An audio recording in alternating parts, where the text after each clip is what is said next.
Good morning, good afternoon, good night, wherever you are checking in from. I am in Austin, Texas today. We're in Central Standard Time. James, I believe you're in the East Coast, right? New Jersey.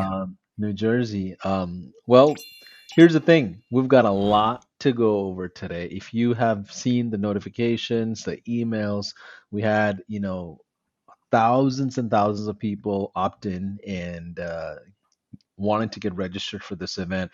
James is someone that we've done events with in the past. And what I love about James is that he's a practitioner. Things that he's teaching is from real life experiences. And, he's built several things the hard way. So he's excited to share with you the easy way of doing things. We've done a couple of events together in person. And I'm excited. The last time we did this with James, it was over 10 months ago. And I can tell you now, it was one of the most high demanded workshops of all time in high level. And I say that, yeah, I don't say that often because we do an event almost every day on live stream. But either way, without any further ado, if you are watching this, if you're just jumping into the streaming, here's what I want you to do as a good way to just get interacted and just get networked into the mix here. Tell me where you're checking in from. I would love to kind of read out the cities. And the reason why that's important to me is because I've heard about stories of people meeting together in certain cities. James, not too long ago, was at our New York high level hangout. And a lot of these things come from the commenting of live events online and things like that. So tell us what city or state or even region you're checking in from and take a look at the comments. I want you to pay attention to figure out maybe there's one or two people in your city that you can meet up with, lunch, dinner, coffee, and share ideas. um, James, I'm excited to get this party started, man. Well, I appreciate it as always. So, who is James Bonadies? For the folks that don't know who you are, I know you've got a lot of plaques in that room, even the walls that we can see. I know you got a lot of Right. cool things and cool projects. I feel like you have like eight businesses, man. What's going on these days? Um, yeah, I mean, listen, I started this online journey. I started searching for the online business in 2007. And of course, like most people, couldn't figure it out, couldn't figure it out. I was a teacher in a high school, and I'll go through a little bit of the background. But as far as like businesses go, real estate, agency, coaching, software. That's it. It's only 4 of them. That's That's it. it. That's it. That's all the business is. Yeah, Well, I know you're crushing it on several of those lanes from yeah. personal stories I've heard from you and others as well. And here's what I want everyone to kind of buckle up on is we're going to talk about the agency side and the software side. We're going to kind of lean on the high ticket lane. That's kind of James's like wheelhouse, if you ask me. Now, with all due respect to everyone that's attending and ever done an event with us, I can tell you this is not easy. If you're thinking you're going to come in and learn a few strategies and go implement it, there's more to that. We don't want you to think that you're going to get rich quick and all kinds of things. When it comes to, you know, making this work, there's a system that you have to have. Being a previous agency owner myself, um, I'm excited to kind of just dive in and figure stuff out with you all. James, what do you have planned for day one? I know you have slides. If you maybe it's easier if we just go right in to the slides and just get started. Are you guys okay with that? Give me a one in the chat if you're okay with us not spending any more time on intro, but just going right in. Are you okay with that? Give us a one in the chat. Let's see where all the comments are. All right, ton of people. We've got people from Sioux Falls, Orlando, Glen Rose, Miami, San Diego. Okay, I've got a ton of Denver. people Hey, saying yes. Dominic. Let's get right it. I I love noticed. it. I noticed. I noticed a few names that I know. So Um, James, before we go any further, like agency business, software business, is it still relevant? We're in 2025. Is it? What are your thoughts on the business model altogether? Yeah, I'll talk a little bit about it in the slides, but as far as like when it comes to working with businesses, because ultimately in the end, if we want to keep things simple, the agency model is just working with local businesses, right? We're connecting their customers, the people searching for their service or products. We're just connecting those people to the business owner. That's it, right? It's like a bridge. And so my question that when people will say like, oh, I don't know with AI this, AI that, my answer always is that businesses are amazing at running their businesses, right? They are not amazing at marketing their businesses. We know that by the horrific failure rate of, whatever the stats are, but it's like some create like 50% of businesses are gone in 5 years. um, and so we know their problem is that they know how to fix toilets, put in hot water tanks, boilers, but they don't know how to market their business, right? Word of mouth is ultimately what, how everybody hopefully keeps their business open. So we will always be needed. And I don't care if it's 50 years from now, a marketing agency will always be needed no matter what. I love it. Last thing I want to ask you before we go further in is what are your thoughts on high level? Like, how did you find high level? What's your journey or story into high level? Yeah. So I started my agency in 2014. We were using, and I'll have a screenshot of this on slide 7, but I was using like 10 different tools to run it. I mean, it was absurd. But I didn't think it was absurd then, right? I mean, running an agency worked even with 10 tools.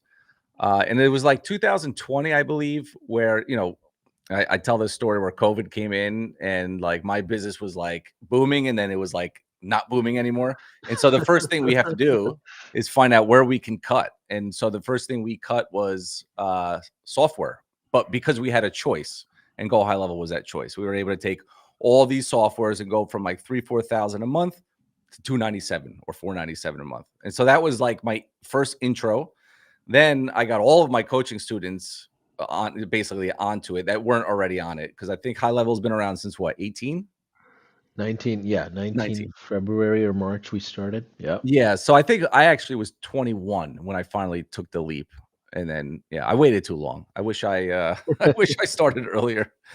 Um, So what do you have for us today? What's the agenda for day one? I know we're doing a jam-packed 2-day event. Typically, back in the day, we used to 3 do days. these 3 days. Yeah, My very first one was 10 days. I can't believe we 10 that days. was the beginning. Oh my So god. now we've gotten a lot more efficient. So we got 2 days jam-packed with stuff. What do you have for day one? What's the agenda? If you're just watching this, like if they're coming in, what should they expect at the end of the day today? So by the end of today, um, everybody's going to know how to talk to a business owner. So the main problem when it comes to, and I've been teaching this since 2017. I've had over 8,000 people pay us to learn how to start a marketing agency and counting.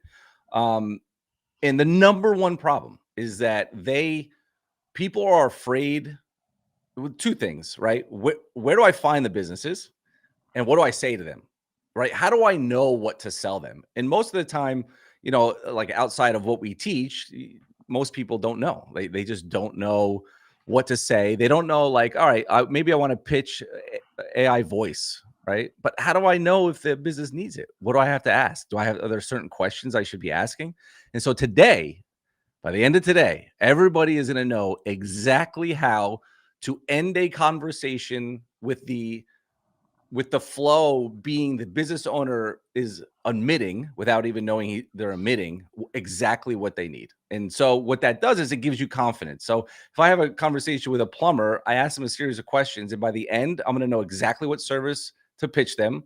I'm going to know exactly how to onboard them. I'm going to know exactly how to fulfill. And so that's what we're going to talk about today. I love it. So let's dive right in. I know you got slides you want to share, so Yeah. that way we keep our conversation organized. Otherwise, I'll just be asking stuff just out Yeah. of curiosity of what's working and what's not working, and we'll just get, you know, nowhere unless we have some slides Yeah. because it's exciting stuff. All right. Those of you that are watching, kind of tell me what you're struggling with. So, as an advocate for you that's coming in and learning how to start an agency or build an agency, like I'm curious of your the thing that you're hoping to learn. Like, is it sales? Is it fulfillment? Is it client management? Is it contracts? We'll try our best to kind of feel for where you guys are. If you want to go ahead and full screen that. Yeah. I moved you over here, so if I'm looking All good. Yeah. on the side, it's because of that. Yeah. Uh, I'm going to move this QR code to the right. So for those of you that see the QR code, it's an opportunity for you to jump into our trial offer that we have for this event. And so when you jump into the trial, you get a ton of, goodies and cool stuff from James. So you definitely want to take advantage of it, especially if you've been on the fence on whether you want to jump into high level yet or not. So what do we got, James? all right, so the title of this is From Hustle to Algorithm. The new, what I put in quotes, because ultimately the foundations of running an agency never change. It's just having that blueprint and knowing what to do next. But before, so I'm going to say this for everybody that's watching, allow me to go through slides. Okay. I'm going to set the tone for what I'm going to walk you through in the next, it's going to take me like 10 minutes, 12 minutes to maybe 15 minutes, unless there's questions. I don't know. We'll see. Whatever. Just get your cup of coffee and don't eat until after the end of this so you're not tired. Because I want to make sure that I lay the foundation so you guys know how important the framework is. All right. So we're going to be talking AI also. And so what I want to first do is talk about the elephant in the room, because a lot of this stuff that is out there, Go High Level has its suite of AI features. They're amazing. They're going to be, they're built into what I'm going to show you today. But believe it or not, like most pilots of companies that are building generative AI, things that they thought businesses need, they're all failing. They're literally in the MIT report that came out a couple weeks ago. I don't know if anybody saw that. And so I'm just gonna the underlined text here is really what I want to point out, is that the biggest ROI isn't in flashy marketing. And this is shouldn't be a shocker, but it is a shocker for everybody. Flashy doesn't sell. Okay. It's boring back office automations, HR, finance, operations, mostly operations for people like us, right? So if we're talking to a plumber, what they really need help with is simple things that we can accomplish with using Go High Level. All right. So that is where the money is. They treat AI as like an infrastructure, not a toy. And so if I look here, also, they're saying 19 and 20-year-olds are the ones that are making most of the money. All right. They've seen huge revenue jumps from 0 to 20 million in a year. It's because they pick one pain point. And so this, like I said, I'm going to be laying the foundation and the framework of why this process that I'm going to show you today works. They pick one pain point, they execute it well, and they partner smartly with companies who use their tools. Now, who are we partnering with? I can tell you who I'm partnering with when it comes to running my agency. It's Go High Level. I'm not trying to build. I'm not trying to use. Does anybody know what N8N is?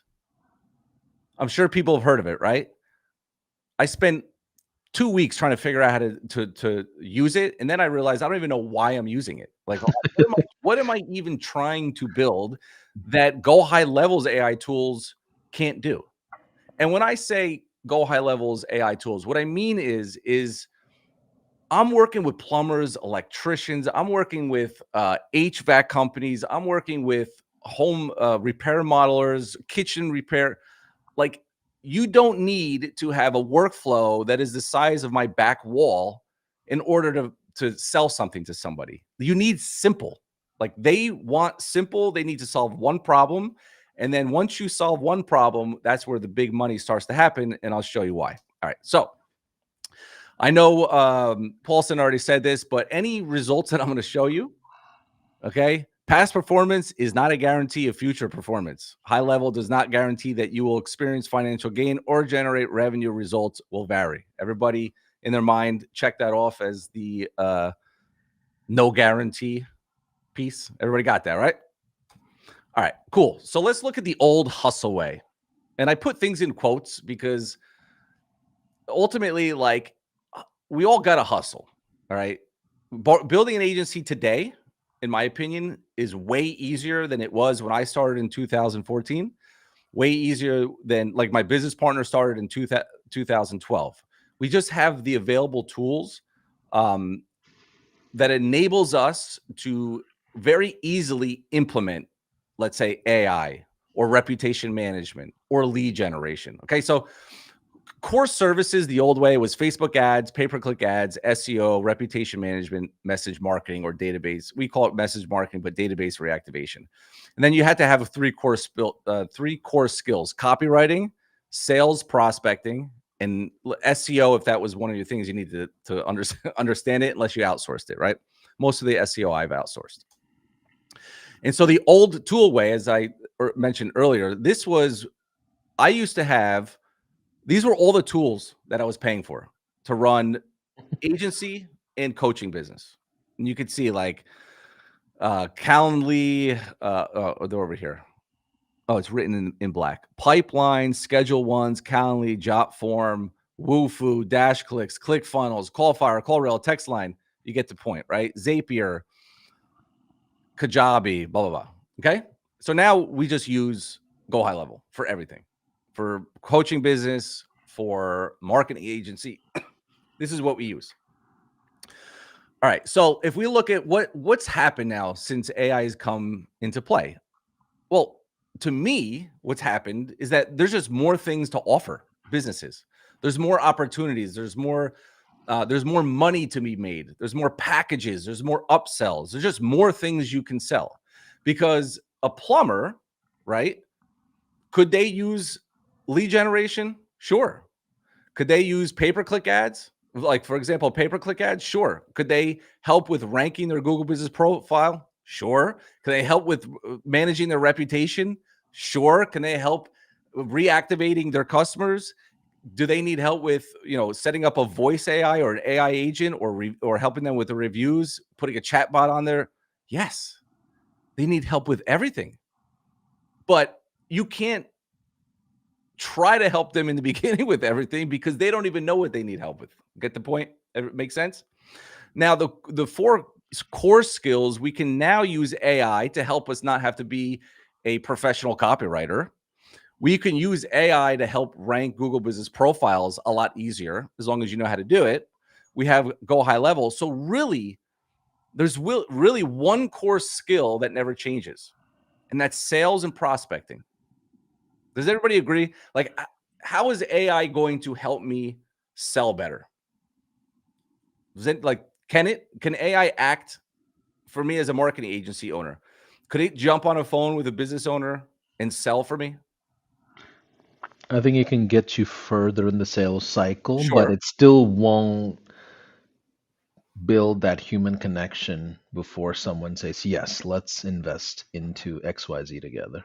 Yeah. And so today I'm actually going to show you how AI is going to help with this. Okay. That's what I'm like, the framework. All right. So, and Paulson knows this. I just want to warn you guys, I can be very direct and passionate. If I get a little off my chains, I apologize. Is everybody cool with that? I just want to want to My be. my goal is to help you stay cool and calm and collected, because I know how passionate you can be, and the thing with coaching in the agency world is you've built agencies a certain way, you know what works, but it's still, no matter how much you preach and teach and share with people, that it's one of the possible ways. When you see them go off lane and make a lot of mistakes, it can definitely be frustrating. Yeah, yeah. I just get passionate. I just want people to get results, and I sometimes you got to yell at them a couple times in order to. That's why you're here. You say it how it is. Yeah. So let's start with direct. Okay. So if we look at this list, right? I just talked about how we have all these things now. I wish I could put you on this side because I keep looking this way. Anyway, um, this is amazing. Like, okay, we could our skill, we don't have to be professional, we don't have to be excellent at everything. We have a ton of stuff that we can offer. There's the opportunities are endless, but none of it matters if you don't know how to sell it. Like, literally nothing matters. So to kind of give this in perspective, If you're a contractor, you master every building skill. You can frame, you could wire, you could do plumbing, but you never go out to find a homeowner who actually needs a house built. All that knowledge, what does it do? It just sits there. The real money comes from when you knock on the doors, land projects, put those skills to work, right? So knowing how to do the 8 core services and obtaining the 4 core skills is cool, but means nothing without sales and prospecting. I'm assuming that everybody would agree with that. And again, I'm gonna repeat. I have coached over 8,000 people, and everybody spends 95% of people never get out of the learning phase. They just learn and learn and learn. And then they go and buy something else and they learn and they learn and they learn and they see the next shiny object and they go learn and learn. And then all of a sudden, 3 years later, all they did was learn and they have no money to show for it. It's and by the way, I'm not saying I'm any better than anybody else. I did the same thing from 2007 to 2014. All I did was learn. I tried different business models. I got into MLMs. I got into e-com. I was selling T-shirts on using Facebook ads. I did it all. I'm no better. I'm not. I'm not trying to say I'm better, but I learned by doing that I'm not the only one that did it because most people do, but there's only one way. There's only one way to get out of that, and that is taking massive action with the things that are the most uncomfortable. Learning is easy. I could sit in front of my computer for 8 hours a day and watch YouTube videos and do all that stuff. That's the easy part. But like getting in my car and driving to the strip mall down the street and walking in, so maybe somebody needs a AI voice or somebody needs reputation management. That is the hard part. But today I hope to give you the confidence to be able to do that. That's my biggest thing is I want to give you a framework and a blueprint to have the confidence to do the uncomfortable things so they're not so uncomfortable. Make sense? Make sense? Absolutely. James, quick question. Why do you think people get stuck in the learning hamster wheel? Do you think it's because maybe they're afraid of rejection on sales, or do you think it's like a perfectionism thing where they're like, you know what, I've got to get my fulfillment or perception of fulfillment perfected before I can really like, you see what I'm saying? Yeah, yeah. People get stuck in the learning phase because they think they need to have everything perfect. They need to have everything. They need to have everything perfect. They need to be able to have an answer to everything because they're afraid that a business owner might ask a question they don't have an answer to, and they want to avoid that at all costs. And by the way, that happens a lot. Like a lot of times, a business might ask me a question I don't have an answer to, and I just, simply say I can get back to you on that. You're never gonna have, you're never gonna have an answer to everything, but we can definitely minimize the unknowns, I should say. Yeah. Does anybody else relate to that? Like I spent the first year and a half of my agency run in 2015 just attending a ton of events and masterminds and just spend time networking. And that was, like I'm like I got to a point where I'm like, okay, I got to pick up the phone and dial and make sales happen. It can't just be visiting a bunch of events and learning more Yeah, things. yeah. I mean, 100%. But like, people go to events a lot because it makes them feel good and they get excited and they get motivated, and then it just kind of wears down because, ultimately it's like any dopamine hit. But like I've said many of times, the best dopamine hit is when somebody pays you. So that's what the goal is. All right. So it's easy to say how amazing it is to sell AI to local businesses, but how do you know they need it? It's easy to say how amazing it is to sell, let's say, pay-per-click ads to local businesses, but how do you know they actually need it, etc. I can keep going on, and you don't. So how can you position yourself to sell something a business needs rather than puke jargon all over your prospects? A lot of times, and by the way, I've done this many of times, even years after, where I got excited about something and I would be prospecting and I would say, no, we could do this and I could get you this, and like just over promising and doing those things. We want to position ourselves to pitch something we know they need instead of pitch something you're excited about. Make sense? So the biggest mistake a lot of people make is they sell tools and features, right? They think businesses need to hear about all the automations. We could automate this, and we can, we can make your phone ring when we do this. All they care about is the outcome, right? They have a pain problem. They have a pain. and a big problem, and you're just there to solve it. And most people here have heard that a million times. Unfortunately, that or fortunately, that's true. It's that simple. You have to just be able to find the problem they have and then solve it. So James, are we saying stop focusing on high level and focus on your sales pipeline instead? Is that what we're saying here? Yeah, yeah. So go high level is a great point because go high level is so big. There's so many things to learn, and I've seen this time and time again, where everybody's focused on learning where to click this and how to generate this, and I got to practice this, and they're in the go high level phase, right? So they're in the marketing agency learning phase, and they go into the go high level learning phase. I mean, it's just in the phase. It's a hamster wheel that never ends. I love it. I hope you guys are all enjoying that. We're just totally candid. We've done this event multiple times, I feel like at this point, and our goal is to deliver the right type of value to you. So tomorrow or tonight, you can take action and actually close deals. That's the goal that I have. I don't want you to get stuck on different phases and like find yourself like unable to jump into what matters most, which is setting appointments, closing appointments. Nothing else in business matters. Yep, Setting appointments, closing appointments. that's it. Nothing else matters. So here's my promise. I want you to give into the process that I'm going to show you, and I want you to remove prior notions because a lot of times, and look, I'm guilty of this too. If you're on YouTube and you just get sucked into the headlines of how to sell $10,000 N8N automation, right? There's so many, and then it's like then you go down that N8N rabbit hole, and then you again, I'm repeating, but 90 days later, you just learned about N8N and how difficult it is and confusing. Unless you have like 130 IQ, which I definitely do not. I think 130 is high. I don't really know. Um, but I'm just not smart enough to do that. So leveraging the tool to offer a simple service, and that's what we need to talk about. All right, and then give me 2 days of your attention. All right. So the last time I did this, Paul said, I remember you telling me there are still people that are out there that just don't know if this is the business model, right? Like they're Yeah, still trying to yeah. figure it out.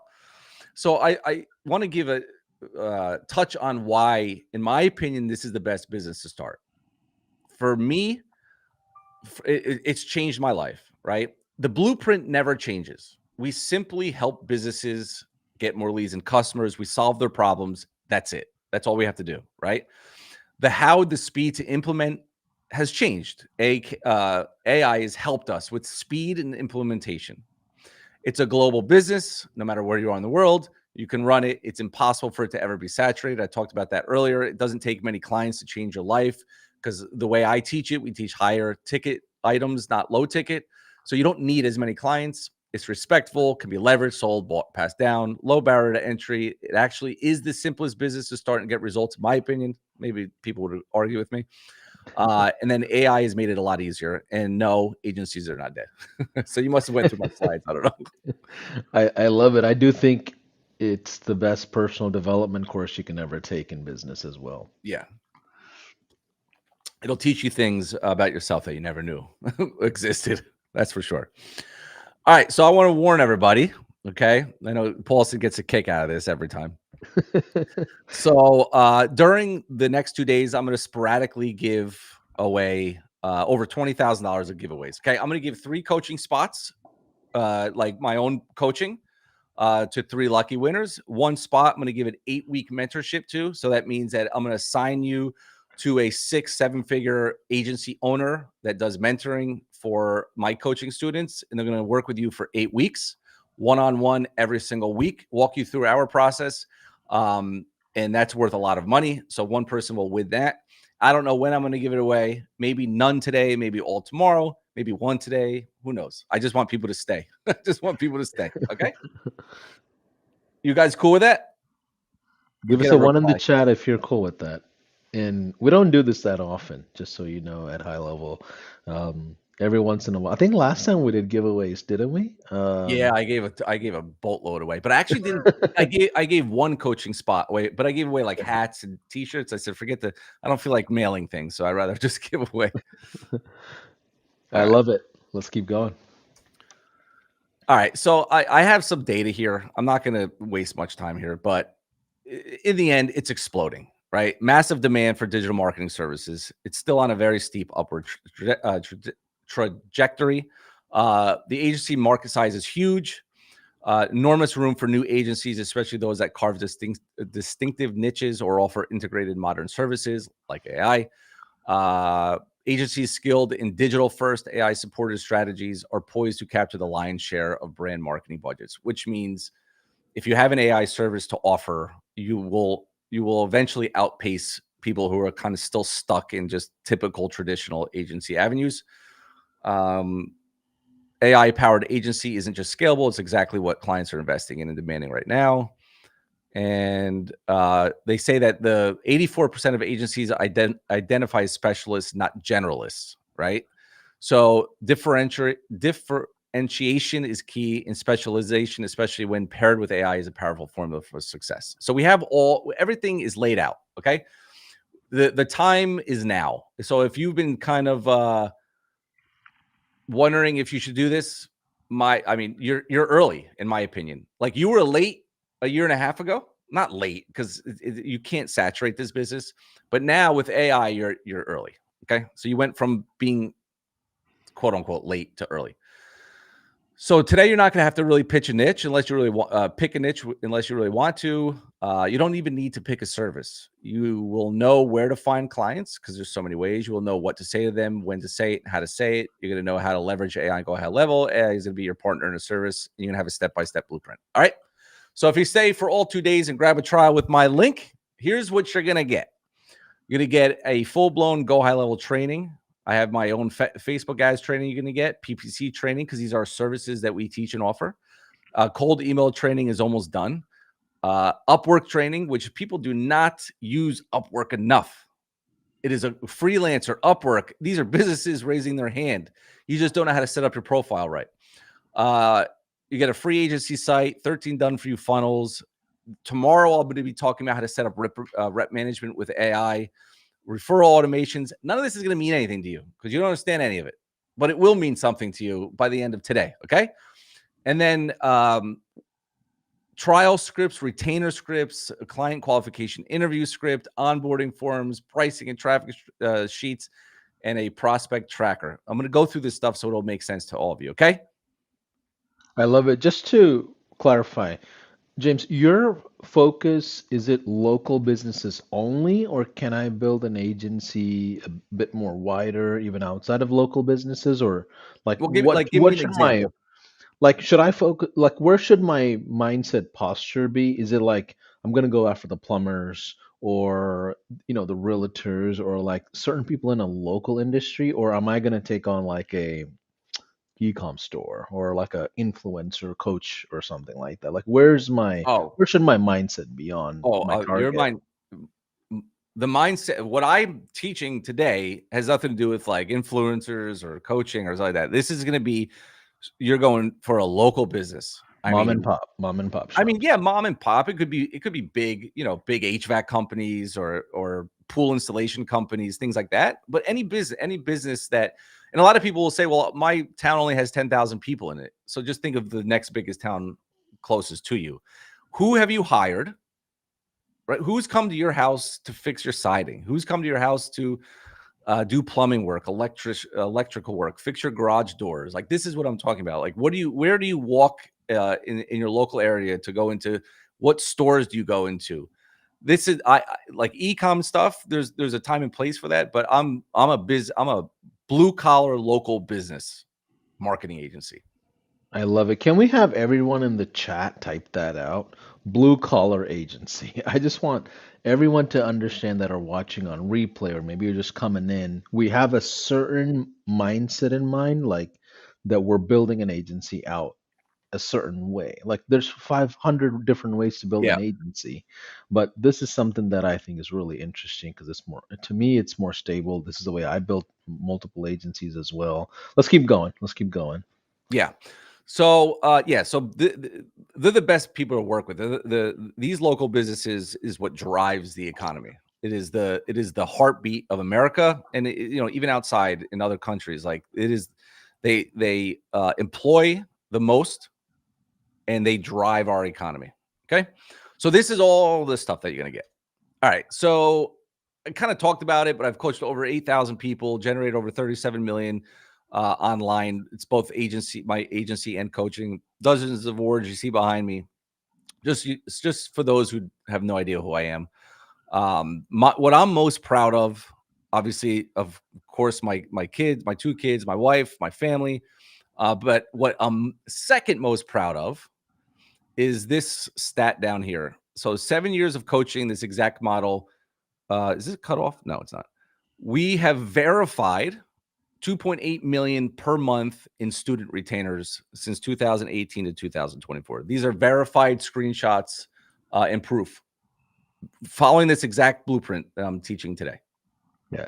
Jason's a great guy, by the way. I'm curious if he's joining us by chance, Yeah, but he moved to Australia, so I okay, think it's okay. like So time zone is off the it ain't charts. working. Gotcha. Yeah, yeah. Jason's a great guy. If you get a chance to meet with him, it's always a pleasure. He'll actually be in October. He'll be at the Okay, live event. perfect. Okay, so we know this stuff works. So who is ready to land their first 1,000 to 3,000 per month paying client? Anybody ready for that? It sounds Now, scary for someone who just haven't made their first dollar, James. well, I'm going to tell you. I'm going to be honest. I'm going to be honest with you. My first client that I landed was 5,000 a month.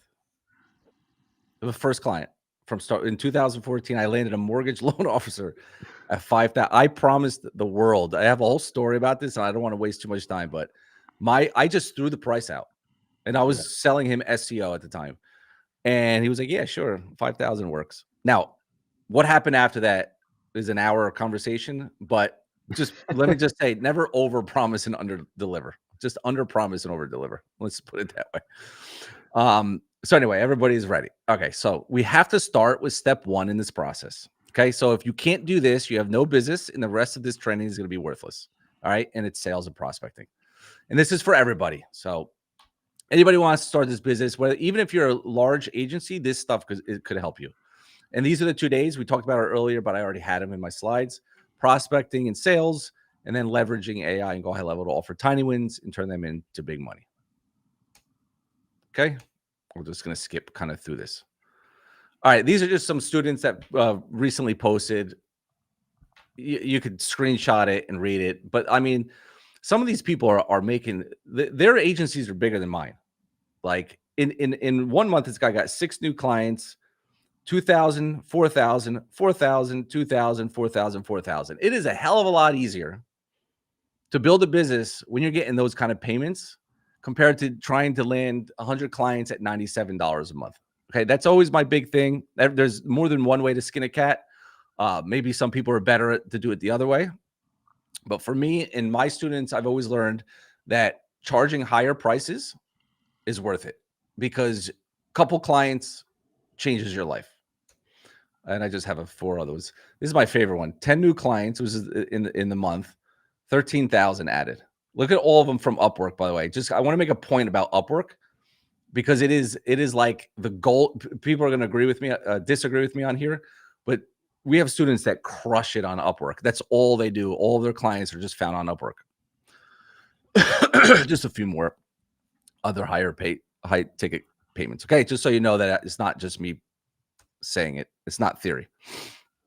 So this is our process. Okay, so if some of you who were on my last one, I actually think it was longer than 10 months ago. Paulson, I think it was like 2 years ago that I was on. No? Really? Yeah. I think it was 2 years ago. Man, I know. it Time flies. feels like, yeah, it feels like a year ago. So our process is obviously niche, picking a niche. I'm not I think you work into your niche. I didn't put this in the training about what I think about it because ultimately, in the beginning, you just take whatever you can get. And then you get good at something. You find out who you like to work with, and then you niche down. Okay. That's just all I'll say about that. That's my opinion. That's what I've seen work is that you just kind of like you take the opportunities as they come, you build a portfolio, you get results for clients, you get the confidence, you love working with uh, gym owners, and then you go all in on gym owners. That's the process that I've seen work time and time again. And then prospecting, and then when you're prospecting and you get on a call, like Paulson said, right? You got to generate the leads or find the prospects and get on a call with them, get them to book an appointment with you. Most people, then what they do is they just try to sell them. It's like they have it in their mind that I'm going to sell reputation management to any business that books a call with me, no matter what, if they need it or they don't. And then they wonder why they can't close anybody. But if you get past the client, the talking to the business, well, now we got to get them on a trial. I love offering free trials. It is for beginners, intermediates, and even big agency owners. There is nothing better than a trial, my opinion. Now, they could be paid trials. They don't have to be free, but in the beginning, they should be free. Again, I could speak about an hour on this, but I'm not going to. And then we need to onboard them. And then we need to close them on a retainer because we're moving out from a trial into a retainer. And then we're going to onboard them based on what the retainer service is. And then we want to upsell them and then ask them for referral. This is the process. So I'm going to stop there and see if anybody has any questions. I'm curious to the crowd that's watching today, almost like 300 plus of you. Where do you feel like in these 8 steps that you want to spend the most attention on? Are you at a point where you're like, you know what, Paulson, I'm working with like 3, 4 different industries. I don't know where to like dial down. Or maybe you have that dial down, you're like the trial and close place where you're like, I don't know if I should lead with the free offer. Should I charge a setup fee? What should the price for my offer be? Or are you at like retainers, like where you're like trying to upscale them into bigger tickets? Or maybe you're at the referral component where you're like, you know what, I'm working so hard dialing and dialing to get my own sales. I cannot build a referral business that works for me instead of, having, my own sales. Where are you? Like, tell me what phase you feel like you're at now.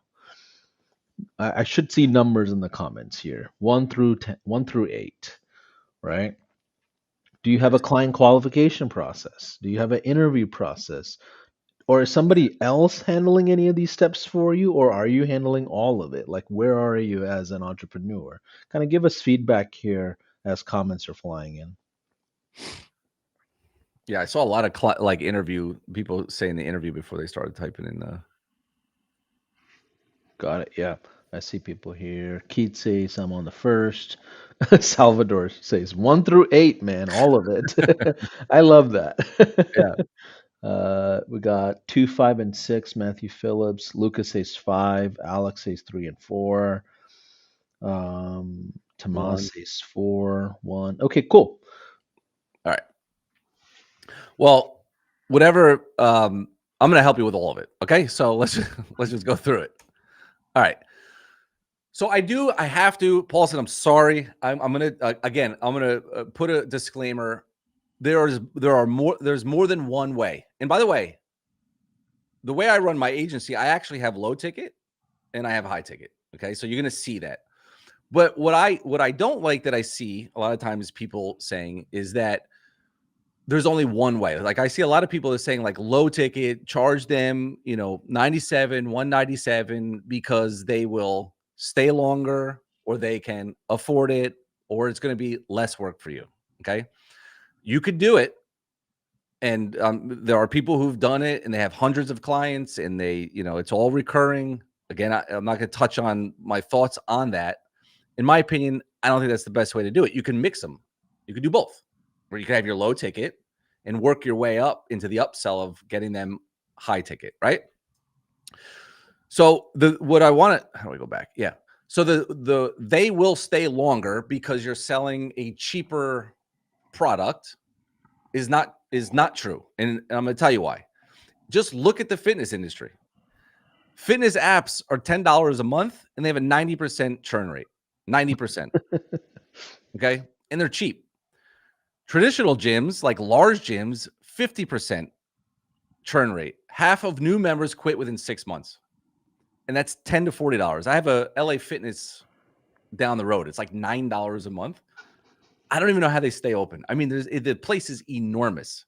they're just constantly having to bring in new members. They lose. If you're churning 50% of people who come in 6 months, you better bring in more than you brought in the previous 6 months, right? Average gyms, health clubs, 30 to 40% annually. Now, so the prices are going up a little bit, right? And you see it as the price goes up, your churn actually starts to go down. Premium health clubs, churn is pretty good, 28 to 30% annually. And they're 50 to 100. They're not 10 to 30.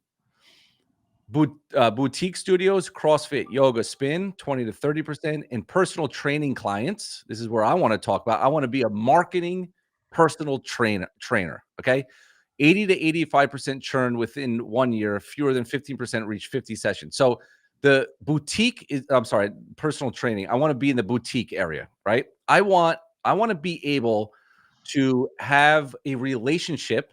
Okay. So boutique studios, everybody knows your name, right? The person knows your name. You start to feel guilty because you're not going. They call you out. Hey, I haven't seen you in a long time. You're like, oh my God, he embarrassed me in front of the class, things like that. And they could be 100 to 250 bucks a month. All right.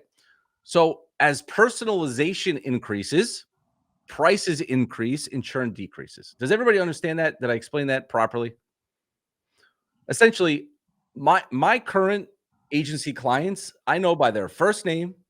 I sometimes have dinner with them, but our families go out. These people became my friends.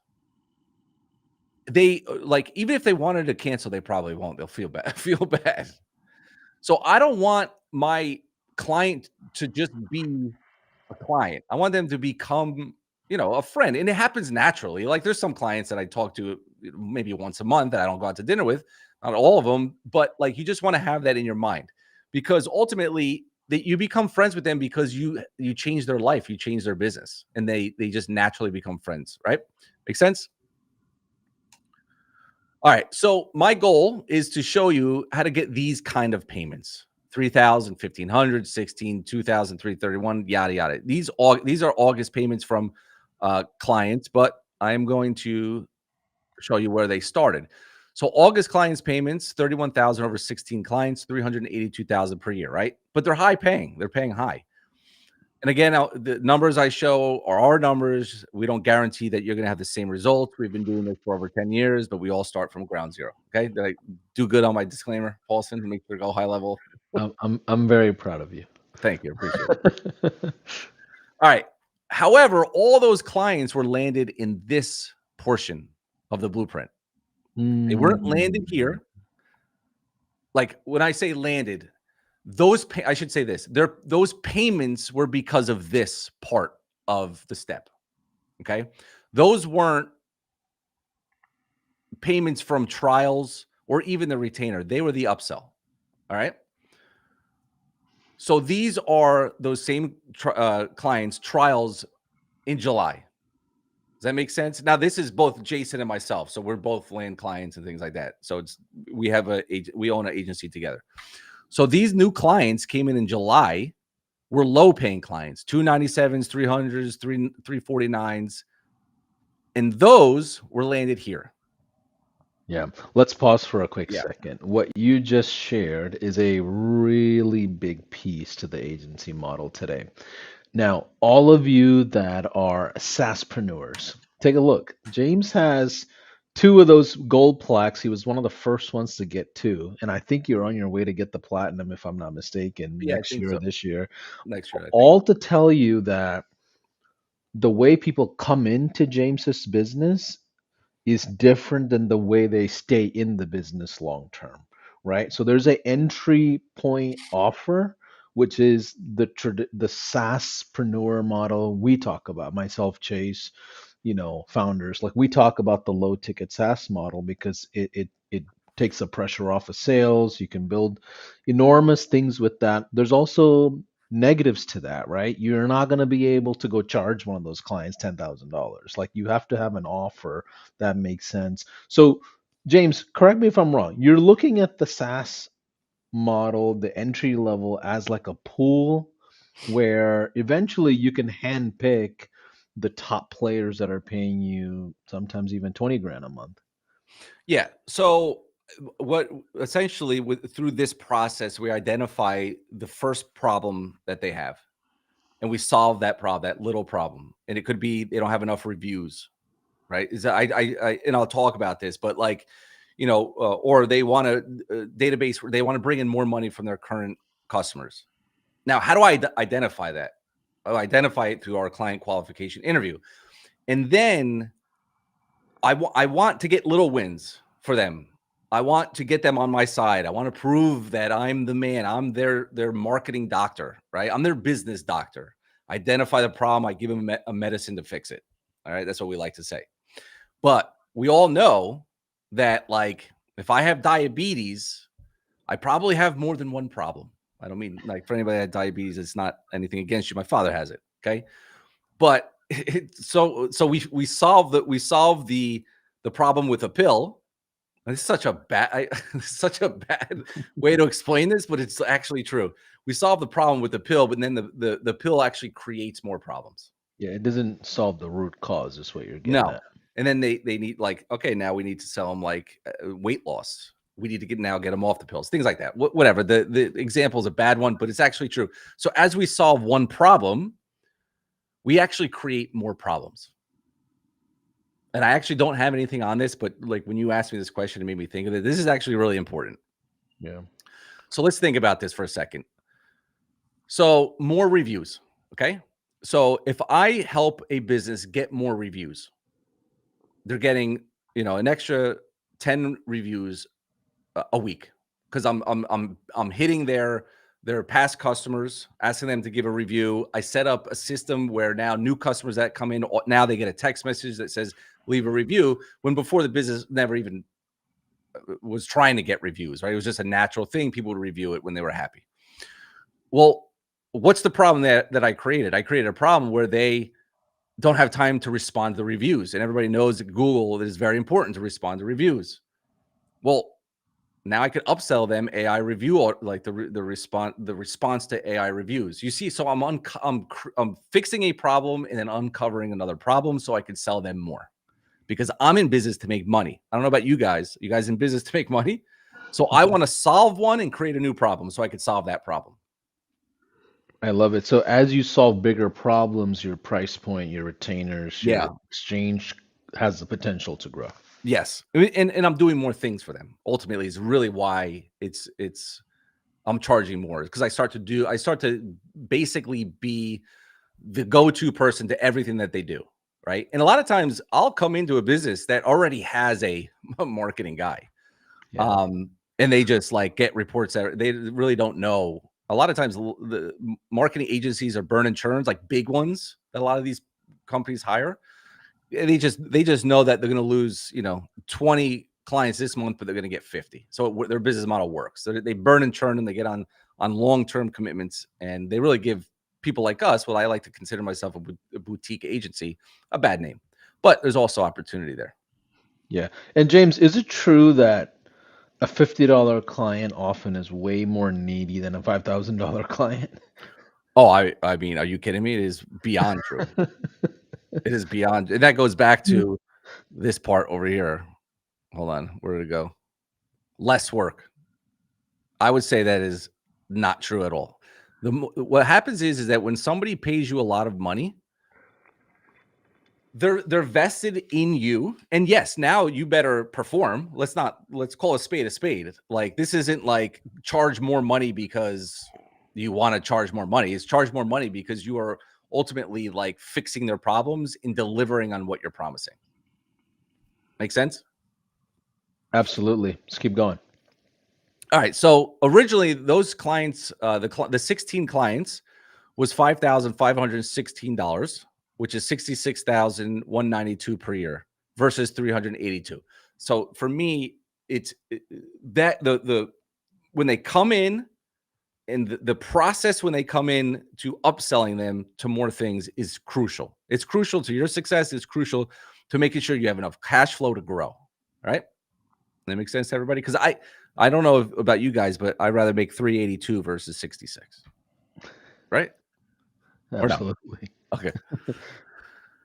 Same amount of clients, 5 times the income. So there's no, again, I'm going to side note, there's no wrong way or right way. There's just a way that you think is best for you. All right. All right. So hold on. Let's see if I could just jump onto this. Oh, I'm already here. So I just want to give you guys like a visual look of this because I love playing with this calendar. You guys can go to, it's a calendar that I built. Client lies, lyze.com. You just play around with it if you want. It's like analyze, but lies, client lies. Anyway, Yeah. so I like to play around with this because I like to look, I like to like plan, try to plan and say, look, if I land one client per month, starting in month one, and I do it, and this allows you to like plan, like have a goal, and I do it every month. I land one client every single month at $1,000 a month, little overhead, right? I have a little my goal high level, say if you're on the 297 plan, is fixed overhead. I could look and see like how would I grow? Well, month one, you get $1,000 client, and then by the end of the year, you would have made 66,000, right? Now watch as I slowly start to, I'm going to add more services. So I go from, look at the compounding effect. Even if I'm raise my price by $500 a month on clients, or I sell them more things, I go from 66,000 just by $500 to 105,000, right? You could see the growth. Now, let's say you have some churn in there. So we go 10% churn, you're still at 97. So you're losing a client, and it'll show you like, all right, if I get a client that cancels, when they cancel, you could kind of see like where your income would be. Now plug it in for, let's say, a 297 offer. 297. That's an agency doing what? $10,620 a month? I mean a year. I don't know. You Yeah. guys want to So make there's 10,000 a year? You want to make more? That's my philosophy. It's just by increasing the price. All right. But again, you still have to know, like you still have to essentially have enough to offer that you could justify the price. Make sense? And we always like to say, out of 30 million businesses, you can't find 5 businesses to pay you $1,500 a month. Come on, 5 businesses? 5 businesses to pay you guys $1,500 a month? There's 33 million of them just in the US. 5 businesses. And you're making 80 grand a year. More than your full-time job by far. All right. Cool. So today we're going to start here because everybody's going to wonder about this client who charges $1,000 per month to one client. Oh, many people charge that. Many people. All right. So sales and prospecting and the client qualification interview are the two single actions agencies need to know prior to anything. Or I'm going to wave to you from the top of that nice shiny rabbit hole that you're sitting in. All right. And guess what? 3 to 5% actually do it. I'm just going to go through this really quick. Who cares about that? The problem with a lot of agency owners or people who are starting their agencies, they have no plan, no direction, no reliable script, no reliable lead source, and no reliable process. Would everybody agree with that? Yep. Okay. So I'm going to get into a few things, and I'm not. So let's talk about lead generation, and I'm not going to do. I mean, we could sit here for 6 hours and talk about lead gen. All right, but I'm just going to tell you, for all you guys out there that don't think that you could generate leads, you could take the hard route and cold call, cold email, cold DM, right? And then the process is like you have a lead list, tech stack, and 2 points. You're touching them on 2 points. Everything leads to the client. All I care about you guys is seeing is this. Everything leads to the client qualification interview. Okay. So this lead generation source does. If you did organic content, it all should lead to a phone call with you. Okay. Website, your Google Business profile, referral marketing. Your warm market should be the first place you start, by the way, friends, family, acquaintances, or people that you work with. You should, if you really want to make this business work, join a BNI group in your local area, go to networking events, and then ask clients for referrals. Again, should be posting on Facebook and Instagram what you do, what you offer. You could deliver audits, emails, everything leads to a client qualification. And then Upwork or Freelancer is just a quick way to start landing clients. So then when leads aren't a problem, knowing what to say. So this is what we're going to go through right now is a client qualification interview, which I call the secret weapon. Yeah, I love it. Can we pause for one Yeah. second Yeah. here? So those of you that have at least one client, give me one in the chat. I see a ton of you watching live right now. If you have at least one paying client, give me a one in the chat. Okay. I see a ton of you. Okay, cool. Now, I want you to put down in the comments one or two words. How did you get your first client? I want to know how you got your first client. And I want to compare notes to what James just said. Lot I here I do these workshops and webinars and podcasts and all these things. I talk to agency owners, and the theme is exactly the same almost every single time. It's the BNIs, it's the chambers, it's the speaking, it's literally picking up the phone and talking to people that are in your warm network. And then when you get to a certain level, you'll have revenue coming in. Let's say you get to 5 customers at 2 or 3 thousand a month, which is not hard in the world of local businesses. At that point, you should have a 8 to 12K a month business. Can you take half of that and throw it into paid ads? Can you take half of that, build an affiliate system? And that's what it all comes down to.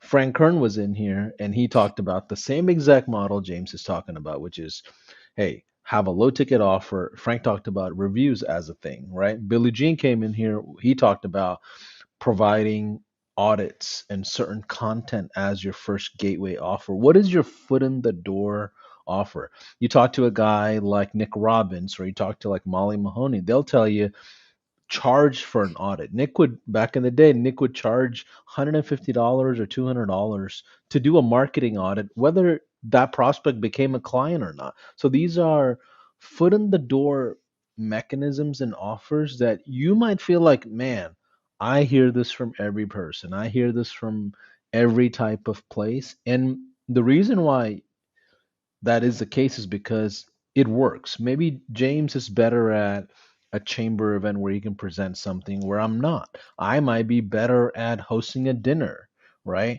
I talked to a guy yesterday. He's in Virginia, Alexandria, Virginia. It's a big wine country. He held the first wine get together for entrepreneurs and got clients out of it, right? So don't be afraid of that initial first step. And I think that is something that we just can't overlook. Yes.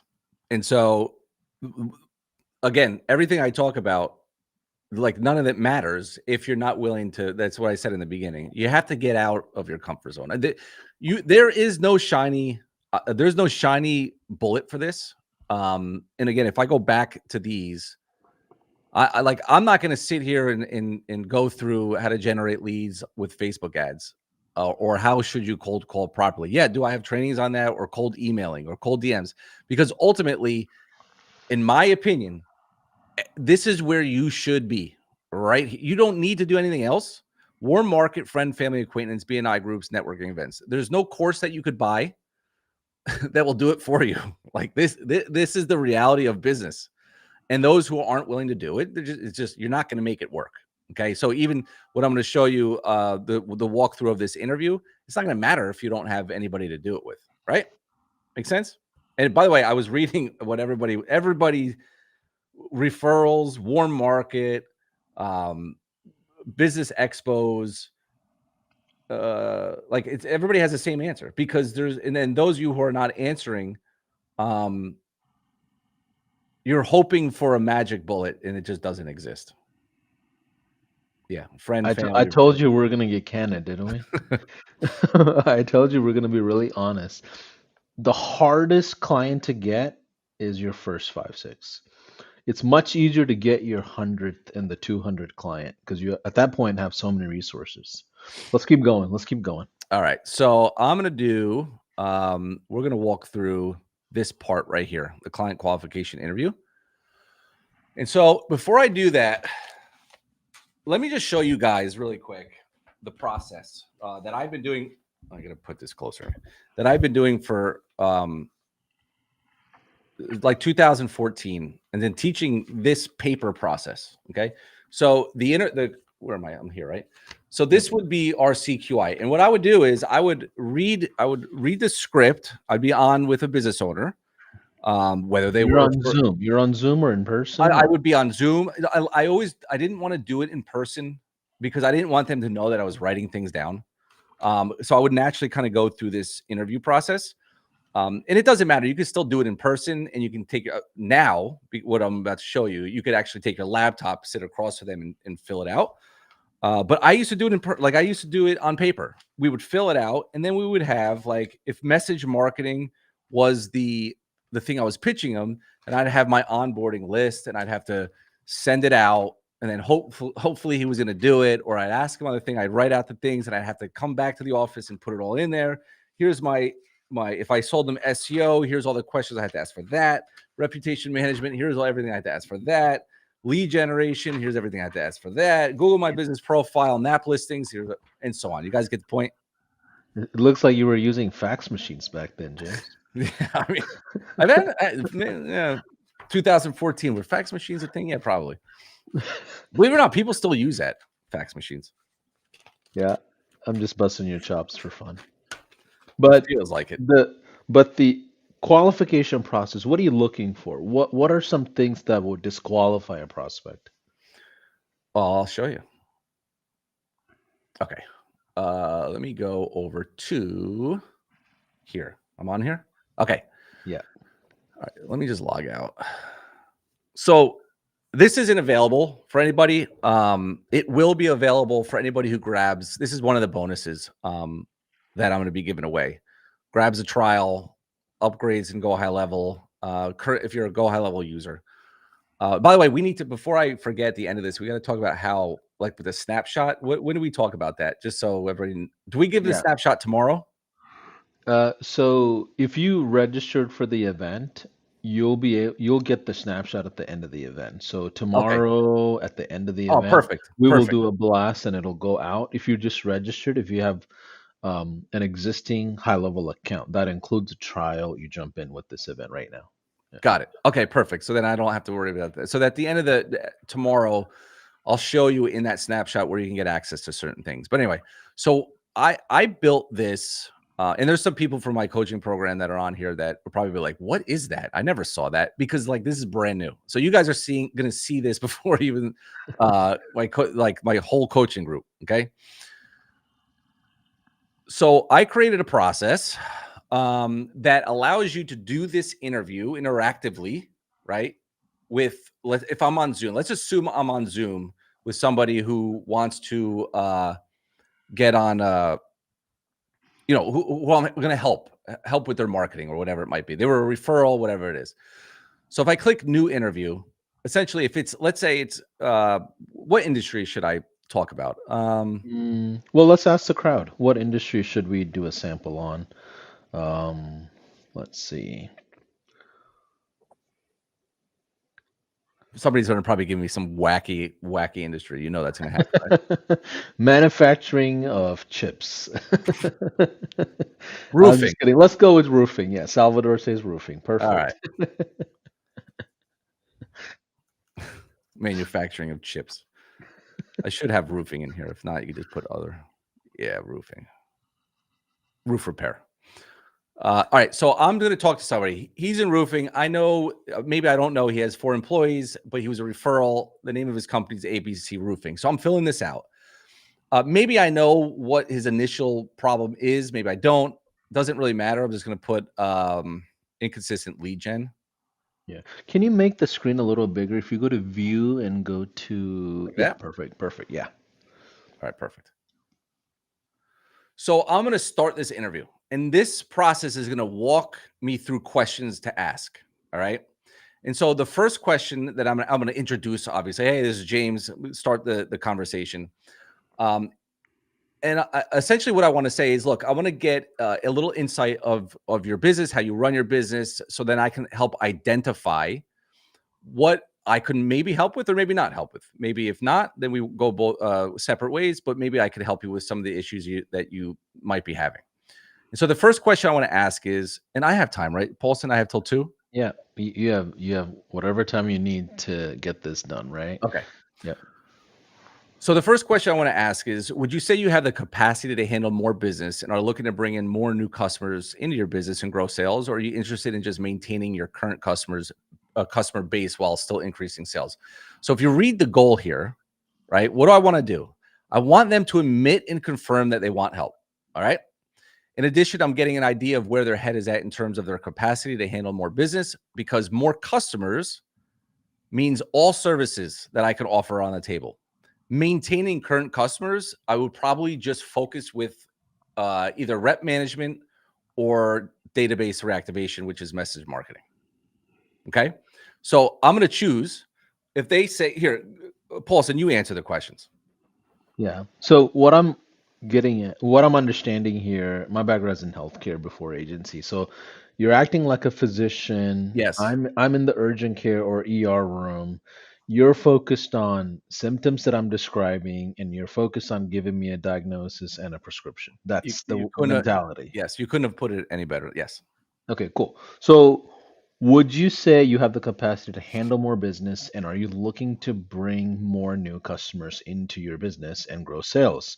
Or are you interested in just maintaining your current customer base while still increasing sales? Well, there's three choices: to grow and bring in more customers, to maintain current customers but increases sales, to grow and increase sales with the current customers. Um, I want to do Do the you want third to you one. want to grow and increase sales with current customers? Okay. Right. Like that, I think that makes sense if I'm aggressively trying to build my business. Yes. What's funny is you'll meet customers who don't want to grow. Yeah, yeah, that's why that exactly, which would be to maintain, Yeah, I'm right? actually in Austin right now at a mergers and acquisition event. And shout out to Tom Shipley. We're all here hanging out, a great time. Literally over 100 plus agency owners, and most of them are not trying to grow their agencies. They're established agencies with thousands of Systemizing, customers. yeah. They're simply trying to go into mergers and acquisitions and have a legacy exit. Like that's the world that I'm in a ballroom with right now as we speak. So yes, you'll come across customers who are not wanting to grow. Yeah. Oh, absolutely. All the time, actually.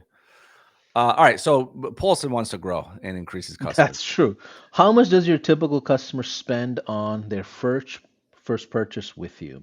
So roofing, oh yeah, well over $1,000. It takes them 2 years to get that first purchase, but yeah, yeah, it's a lot high ticket, Over, yeah, right? high Yeah, ticket. yeah. What type of advertising are you currently doing? Currently running Facebook ads, Google ads, offline printing, online Other online venues. venues. Okay, yeah. Not running any advertising. So if so this is interesting. So if I'm selling Google ad services or Facebook ad services, I actually want to work with someone who's previously invested into those things, right? Or do I Mhm. want someone brand new and it's like the new guinea pig that's just hoping that marketing campaigns work? What's your thoughts here? I don't think you can go wrong either way. Okay. Um, and I think that typically what happens is if essentially what I want to do is I don't, because I don't know if they're running pay per click ads, if they say I'm running, let's say, Google ads, right? I want to go for a low hanging fruit. Like I don't know if I want like I don't necessarily want to like pitch them on helping them. They didn't tell me they needed help, right? They didn't say it, but on this question here, um, are they like where are you currently getting most of your customers? Word of mouth, referrals, or through my website, which essentially would be like through also ads. Maybe they don't need help with it. So I don't want to even go down that road. But that could be a conversation that I upsell them to, because they're like, hey, listen, you're already doing this, this, and this for me. You know, can you look at how I'm doing on, I haven't gotten a lead from this guy that's been running them. Like it just Yeah. uncovers, it just like it starts to Yeah. uncover and open the can of worms. Yeah. You know what I love about this, James? If I'm gonna be the quarterback for their marketing, I need to know all areas of marketing activities, whether I'm the one solving that Correct. specific problem or not. I want awareness of the landscape of marketing and sales altogether. Okay, Exactly. so let's say I'm currently running Google Ads, I'm doing offline printing. You're gonna pick the top one that you do the most of. Okay, let's just go with print campaigns. That's the only thing I'm doing is Oh, wow, okay, you throwing go out throwing out mailers and door nice. knocking because I'm a roofer. I'm door knocking and doing Hey, mailers. they work, mailers work. Yeah, And currently, where do you get most of your, customers? word Word of of mouth mouth. Word. referrals. Yeah, What word stops of you from putting more money into advertising? mouth. Don't know how is probably like I don't know what else to do from what already works for me. You Yeah. know. So this is a big thing. Like, if they would say don't have the budget, now I definitely know I'm not gonna even bother. Like, I'm just like, we're gonna get all lead gen out the window because I don't even want to uncover why. How could they not? They're a roofing company. They don't have a budget to run advertising. A little bit of a problem here. But I'm talking to them, so I still want to be able to have something to try to sell them. So let's just say don't know how. That work? Okay. Yeah, All right. Do you have a list of current customers or prospects, like a newsletter list or your current customers that you can make offers to? I don't. How satisfied are you with your current website? Now, this obviously, you know why I'm asking this. This could be a future rebuild. It could be a future things. I want to store it in the information. Yeah, I mean I have it, but I don't think it's doing anything. All right. Sounds good. I'm literally going back to the old responses of my agencies. Exactly. Hilarious. As you know, AI has been being implemented across the globe. Have you implemented any of this technology? Again, you know why I'm asking this. Now, to Yeah. them, like, it just sounds like a conversation, right? It doesn't sound like I'm like, "Hey, do you want to?" No, like, you've heard about AI, right? Have you thought about implementing it in your business, right? This is just a simple conversation that they don't get all like tight and wound up like, "Oh, this guy's going to try to pitch me something." No, we're gathering information Yeah, first. we're in an investigative mode Yeah. essentially for diagnosis. So, are they seeing this? No.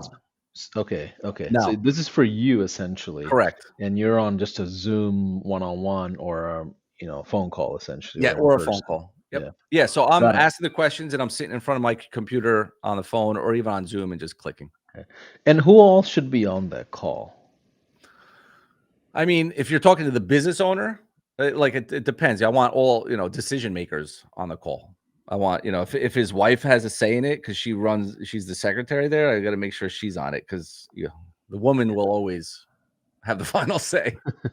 So I'm playing devil's advocate here and just going through different questions that we've had as part of workshops and webinars. So Yeah, hope this is helpful to you all that are watching. So I have not implemented AI.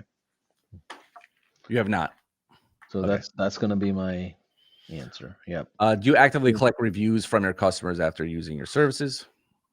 Yeah, yeah, we do. We have Yelp. That it's Yelp is on. That should get me reviews. Okay, so how are you getting them? Yelp? Yelp, yeah, or Google, but I don't know how to see my Google. I'm Okay. literally going verbatim to old answers right Oh, now. really? In my zone. Like I remember dentists telling me I don't know how to view my Google. Oh, yeah. Okay, so, like, let's say you answer that to me. Yeah, In my mind, you don't. Like, in right. my mind, you're collecting Yelp reviews. Like, Yelp reviews is gonna do anything for you? So, I'm like, "No." And the reason why I'm saying no is because I'm just trying to see if they're a candidate for rep management, right? Yeah, And most businesses are anyway, but I know that my system is gonna weight reputation management more if I click this. So, I'm like, "You know yeah, what? He's gonna need this." yeah. Um, Here, like, what would your ideal scenario in terms of business growth or improvements in the next 90 days? So, what am I doing here? I'm future pacing, right? I want to make sure that they know that we measure things on 90 days. We don't measure them on 30 days. Okay. So I'm just planting the seed in his head. And you can read through this too. So I what love would that. So is this like a operations question or are you thinking like revenue growth? Where's your well, I'm mentality? thinking revenue growth. Okay. Okay. I'm thinking like, hey, you're talking to me for a reason. Everybody wants to grow or at least make more money. Let's talk about. So you're going to have an answer. So in the next 90 days, what would look good for you in regards to business growth or improvements Got it. monetarily? Got it. So I'm doing about 85 grand a month. I would like to get to like 125. So I would just put plus 50K per month. Again, all I'm doing is storing this in my database. And then what about in a year? Well, I like to 4x the business by end of the year so I can grow the team, pay taxes, Right. all the shenanigans. All right. So I would say currently 85 per month, right? So I'm going to put that in there. What was your plan to achieve? So these are good goals. What's your plan to achieve those short term and long term goals now? Well, we don't have a plan. That's why we're talking to you, James. But You don't have a I plan. mean, but we've also seen a lot of people with different plans, and we Mhm. just don't know which one to really go in on either, Okay. Because remember, these prospects are getting pitched left and right every Sure. single day. So just be mindful that sometimes the differentiator is your ability to be transparent. It's not Yes. even the offer. Oh yeah. Yeah. And having like a conversation, like you have already been warmed up to this person by asking, like you're going to ask these questions. I've seen business owners be like, man, how do you know like what to ask me? Because everything was like, I have a problem. Like in his mind, he's saying to himself, I have a problem with that. Why is he asking me about that? Does he know that I have a problem with that? You know what I'm saying? And Yeah. so like, Well, this is the benefit of like focusing on an industry. You start seeing the same type of problems in the oh yeah, sales process. yes. And so these 10 questions really do fit. And then we'll get into the service-based questions, but these questions do fit anybody that you're going to talk to. Yeah. So So I'm they gonna don't go have a with I don't have a plan. Yeah, I don't have a plan. okay. So now it's going to take the discovery questions, and you can see here when you hit this page, say, "All right, based on everything you've told me so far, I believe I know what's going on. I just have a few more questions. Is that okay?" Right now, I'm going to make this a little. No, I guess nah, I won't. So based on the answers, right? I have this scoring in the background doing some stuff. So like for example, right now, online reputation management would be Number one. number one, which a lot of times it is. Okay. Again, because we've talked about this, Paulson, foot in the door. What's the best foot in the door service? Hold on. Let me just make this. Is this okay if it go like that so I Yeah, can yeah, scroll? yeah. It's Okay. cool. Yeah. So what I'm allowing the user to do, again, an agency owner or myself, is you could go with the recommendation, but if you already had a like if you were like, no, I want to sell this guy AI, I don't really care what he tells me, then you can go ahead and click this. So let's just go to AI. All right. So now I have specific questions related to AI. And you're going to figure out like, why am I asking these questions? Well, because it's going to lead me into an AI offer. So how do you handle incoming calls when you or your staff are busy or after hours? You miss calls. Does it go to voicemail? You get a lot of repetitive questions that take up staff time, or you pay someone to answer phones, but it's expensive. Yeah. Number three for sure. I get a lot of repeat, Okay. random. What time do y'all open all day long? Right. Exactly. What's your address? How quickly do you respond to leads who message you online or fill out a form? Hours. You answer them, but it's overwhelming. You usually follow Yeah. up once, then lose track, or we don't use live chat because it's too much to manage. Yeah. Usually no live chat. How do you currently manage and respond to online reviews? Barely check them. Have time to. You don't have time to reply to all of them. We aren't getting enough reviews, so it doesn't matter anyway. We don't know how to even handle negative reviews. Yeah. We don't get to them because we're busy door knocking. We're busy doing quotes. We're busy walking around on top of roofs. Who handles your marketing, posts, emails, ads right now? My Nobody. ne- I try to do it my myself. yeah. Freelancers, we run ads. No, My nephew. My nephew handles all of it. I try to do it myself. Okay. Yeah. If I could help you save time or money, now this is an important question. See, what I'm saying here is if I could help you save time or money in one of these areas, phone calls, messages, reviews, or marketing, which would impact your business the most? I'm not what you want to do is you don't want to say to them, "Oh, I can help you." Like you're not at the part of a conversation to say, "I could help you with everything that you've already told me by doing X, Y, and Z." Right? We want them to self-admit. So we want to say, like, what is most important? Is it phone calls you're getting? Is it messages that you can? Is it reviews? What or marketing? What is the most important to you right now? So if we could stop missing calls, that would be huge. We need to respond faster. Our reviews are killing us, or I wish someone handled our marketing content. Yeah, you know what I love about this specific question, the thing that stands out for me the most, James, is when I talk to SaaSpreneurs, they do not often think in the love language of the prospect. Like concept of phone calls and messages and reviews makes sense. Right. But if you say, Live AI web chat, if you Right. say Yeah. landing pages, if you say things that are tech oriented in the marketing industry, they often will not understand the value that you're really trying to present. They just see it as a feature thing. So like Yeah. this is a perfect example of not selling features but selling outcomes. Correct. Can you do you mind just like going into details of that? In details of what? Like just Like the talking about. positioning, like the way like you don't go in talking about a widget, Gotcha. a widget. You Yeah, talk yeah. about outcomes that you're presenting on the sales side, Yeah, right? and you can see through these questions, I'm literally using like everyday normal people terms, not marketing terms. Yeah. So I'm asking questions in the sense of like, again, we here's what we find is a problem with businesses. You have problems getting to phone calls, messages, reviews, or marketing. You understand that, right?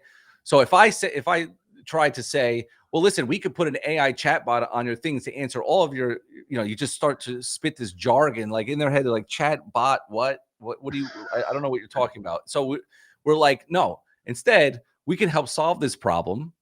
Imagine if you never had to worry about responding to reviews again. Oh, how could you do that? There's just some technology we can put in place and it'll handle everything for you and it'll sound like a real person. And then a lot of times they'll say, oh, is that like this AI stuff? Yeah, it's like AI.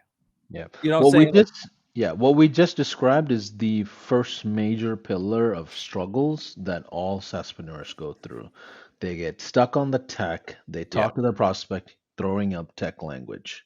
yes. That's what happens. So hopefully you're getting some nuggets out of this. Let's keep going.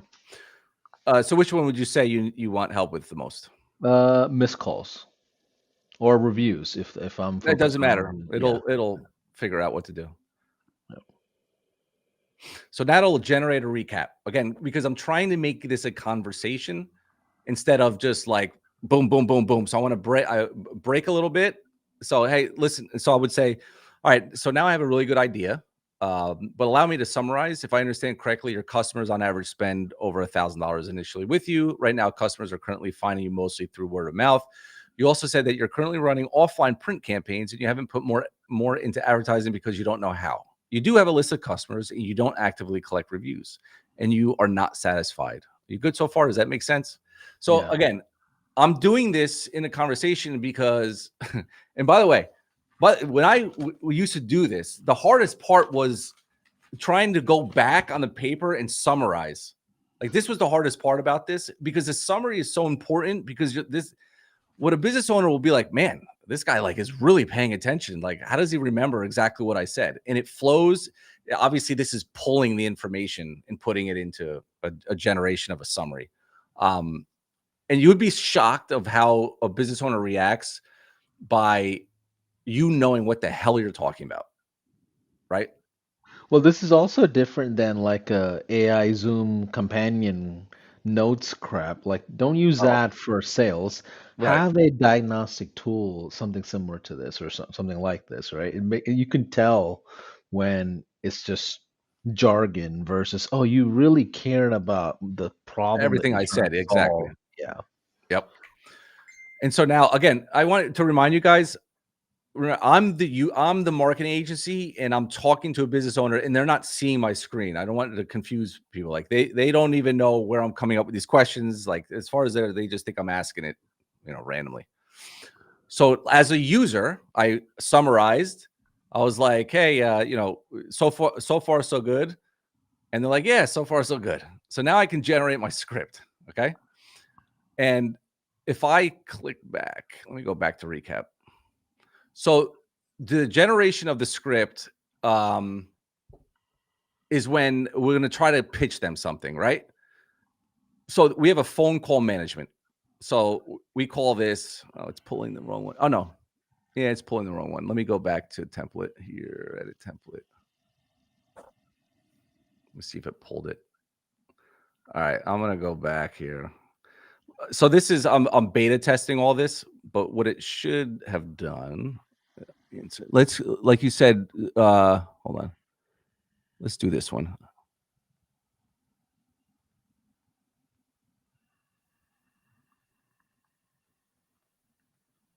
Where is the phone call one? I got to find one that I did the script for already.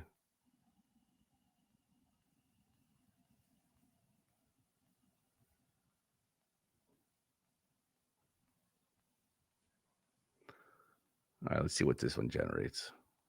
Okay. So based on the questions, so I haven't finished doing this yet, but based on the questions that I have asked, it's going to generate a script for conversation AI. Okay, does it make sense? Yep. And so I would now say I would come to this page and I would say, okay, cool. So when someone fills out a form on your site or message you on Facebook, how long does it usually take before they hear back from you? Business owner would say, it's a few hours, takes a little time, sometimes the next day. Right. And in that time, how many do you think just move on to the business that answers first? And so I'm going to start poking them a little bit, right? I'm going to start getting a little bit under their skin. And the business owner was like, I don't know, maybe most, like a lot of them, I guess, if I'm not answering, now they're getting pissed. Cause like, I believe I've done this with roofers before and they get like, some of them are a little harsh.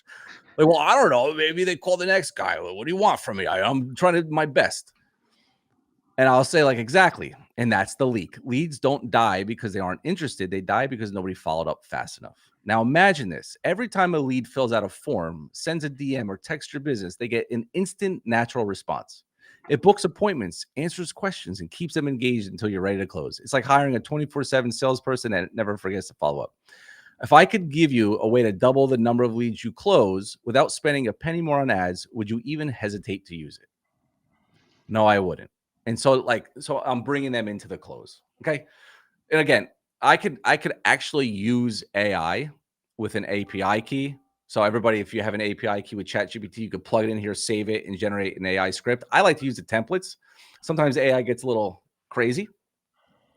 And again, I'm going through the flow of that picture I showed you a while. So let's say that Paulson says great. So I would mark them as sold. All right. That was what, roofing. Yep. And I could go back into the pitch and I could start onboarding. And here's the questions. I don't think I need to go through the questions, but this is now me onboarding the roofer. Okay. And so what did I sell them? I sold them conversation AI using Go HighLevel. All right. Now, really quick, before we get into questions, I'm going to go over and do this really quick. First of all, I could generate in this system practice interviews, so I could generate them, click it. So if I want to practice like online reputation management, I would just hit start. The system will answer as many questions as it can automatically and give me different outcomes. So then I just have to answer a few of them in here. They have a list. Website could be better. Have not implemented. Let me go to 10. And so now, what did I want to practice? Online reputation. So I select this service.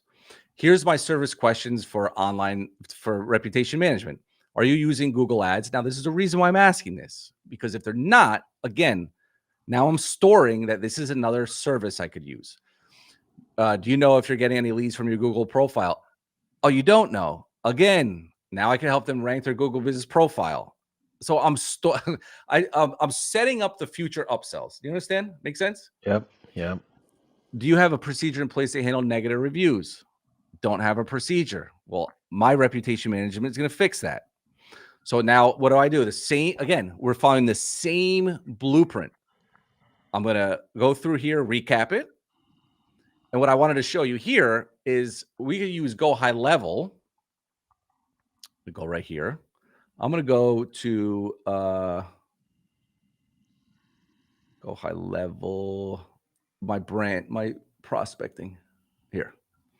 So in Go HighLevel, if I knew I was going to talk to a specific business, I'm going to run them through Go HighLevel's prospecting. Audit. Yeah. Audit. Yeah. Okay. And so I already did this with this company. I would export the PDF. Again, when you think about this, I'm doing this. I already got this done, right? I already ran a brand audit, or I ran an audit using Go HighLevel. And now I can upload the PDF. I already have it here somewhere. And that'll stick here. So when I get to this part, like I don't have to flounder and stuff like that. It'll be right here waiting for you. I could look through here. If I want to, I could in this area say, look, I ran a marketing audit report on your business. Here's what I found. You go through some of the bad things. I mean, this guy's really struggling. This client that I just onboarded, he doesn't even have a website, which is good because I will sell him a website. Anyway, so I don't want to train on this, but this guy's got a lot of problems. You could bring this kind of stuff up if you want to. It's just in the process. Then I get through that. And then here's my trial script. Okay. So should we talk about trials? So I mentioned to you guys earlier. I believe, especially in the beginning, before you have proof, before you have really anything, free trials, getting your feet wet, is great. All right.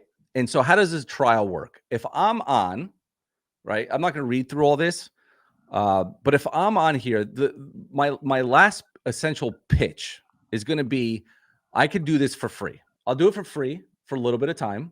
All right. Or I'll get you 5 free reviews. And I want to get my feet wet. All right. And so the process would be, hey, I'm going to get you 5, 10 reviews using this service. And if you're happy with it, guess what we're going to do? We can continue it. If not, I'll just go down the street to your competitor or whatever. And then in the process, you would just kind of mark as trial. And then I'm just kind of speeding through this because I don't want to run out of time. But essentially, what I get to do here is actually, let me pause for a second because this is actually important. I don't want to speed through this part.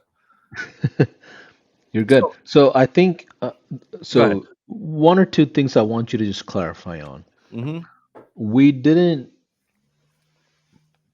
in the audit. You're only focused on that gateway entry offer, like reputation management, or does the audit cover all the different gaps you saw in the entirety of that business? So upsells included, or So are you I like what is the yeah so me personally, I skip the brand. I skip this. I don't use it. But I know that there's a lot of like my students who love using pulling this? these things up and then sharing their screen. And so I wanted to put that process in place for them, Gotcha. essentially. And the reason why you skip it is because you already know you have a certain offer that makes sense for them. You have practice in the I could right. just, Yeah. yeah, based on the question that I ask, most people honestly need, I shouldn't say most people, most businesses need help with reviews, but I'm also not going after businesses that have 1,000 Google reviews and they have a multi-million dollar dental practice. Right. And I think that's a good, another point that we need to understand is like, you shouldn't be going after people who already have a thriving business. Right. You want to Yeah. go after They the ones that won't. need help. Yeah. If they have a ton of customers and patients already, and you can't get booked for like 3 months, it doesn't make sense to bring in more leads to this week, Exactly. right? So Exactly. Yeah. okay, let's keep going. So that was a brand audit. Let me go over here. Yeah. Is this helpful, you guys? Are you getting a lot of insights out of what we're doing? We're going through some of the deep components of agency sales, you know. What I like about this the most, James, is that you're not coming in like linguistically like persuading them No, necessarily. no. You're coming in with data and a report that says, here are my findings, take it or leave it. That's kind of the mentality I'm feeling. Yeah. By the time I get to this area, like I know they've already kind of admitted that that's why I chose reputation management, right? They've admitted to it. And now I could go back when like I could go all the way back to the recap. No, not the recap. The recommendations. And if this isn't at least 100% confidence, then I know, okay, maybe I'm going to pitch them message marketing and database reactivation. So I'm not like haphazardly just choosing it to choose it. But these are the two main trials. Like I can run an easy trial for message marketing. I get like 50 people on their customer list and blast out an offer that they want to offer, like 20% off, whatever, a roof inspection. And I'll get results from that. And then what better way? And then online reputation, like helping them get another five-star reviews. Again, we're just going after their customers. Now, if they don't have a list, then you may want to dive into like AI some AI services or something like that. Or the best thing is, and again, I don't want to confuse people and try to keep this simple, is if they don't have a list, they need help trying to figure out how to get like a CRM set up and getting a list. So there's always problems. There's just always problems. Love it. Let's keep going. I know we got to close up here. All right. So let's go back to this because I want to show you this. So let's say I set up a trial.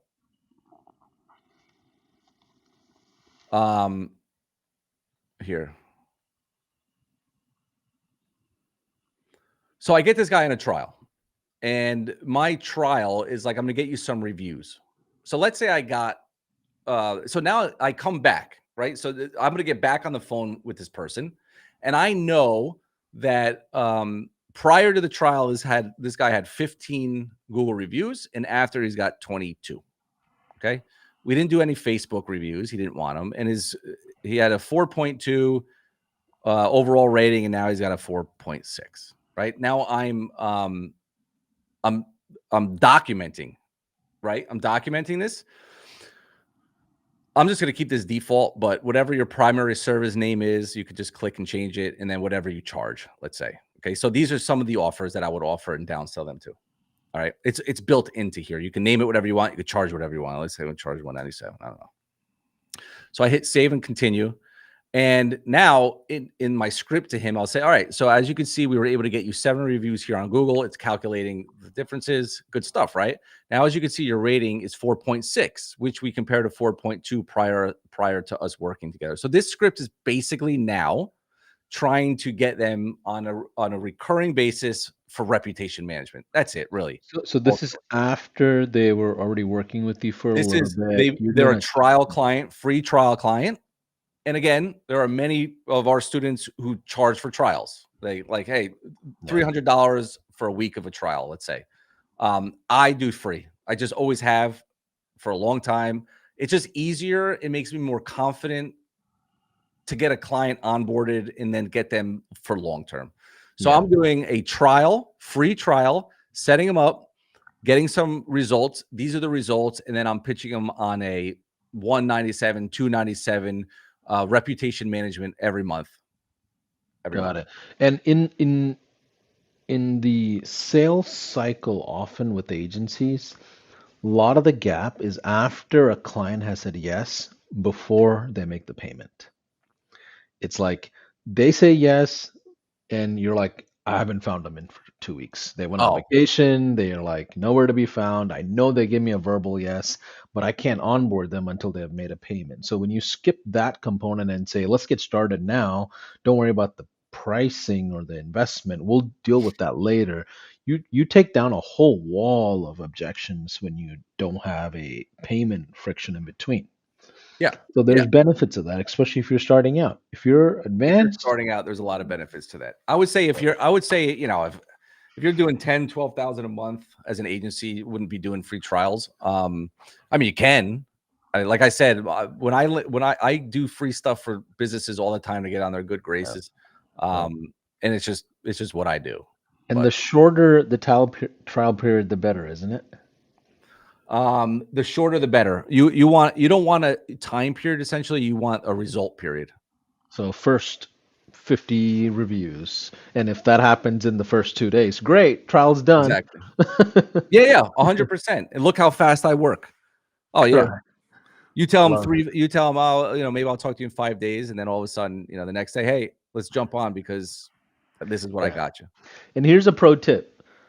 In all areas of your system, turn on the notifications so your client just get flooded with notifications, Yes. whether it's revenue, transactions, reviews, web chat interactions, inquiries. Like their phone should just go off to the point when they're like, "Hey, Paulson, can you turn this thing off? I see your stuff is working." Right. Exactly. All right, let's keep going to kind of close up the day. Yeah. All right. And so again, let's say they jump on the reputation booster at 197, then I can onboard them on the basically the questions. I'm going to ask them the questions that they need to, answer. I don't know if we need to go through this. Because ultimately what I really want to do is just show you the process. So let me just answer these really quick Yep. because none of it really matters. This will all be stored more total. So now, like, this is an important question. How do we measure the success? Right. So how do we measure this? So because some people are like, you know, I just want to hire a Google rating. I don't really care about how many reviews. So then I know the next time I talk to them, like that's the stat that I want to talk about. So we'll just do that. Do you have any specific industry websites? No.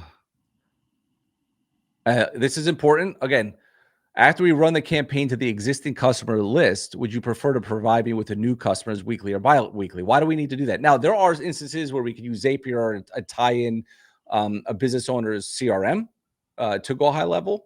But like some of them, they don't even use a CRM. So, you know, they're storing it on pens and paper or a pad and paper. And so we want to kind of, you know, get them their sub account, get their clients in there. You could charge them to they'll hand you a stack of, here's all the invoices I sent out. You know, get a VA to put them all in there. Like these are all services you could do, or you can do it for free to get on good graces, right?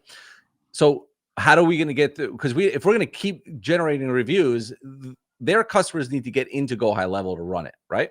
Make sense? Yep. And so, like, again, we have, if any of my students are on here, some do it weekly, bi-weekly, some do monthly.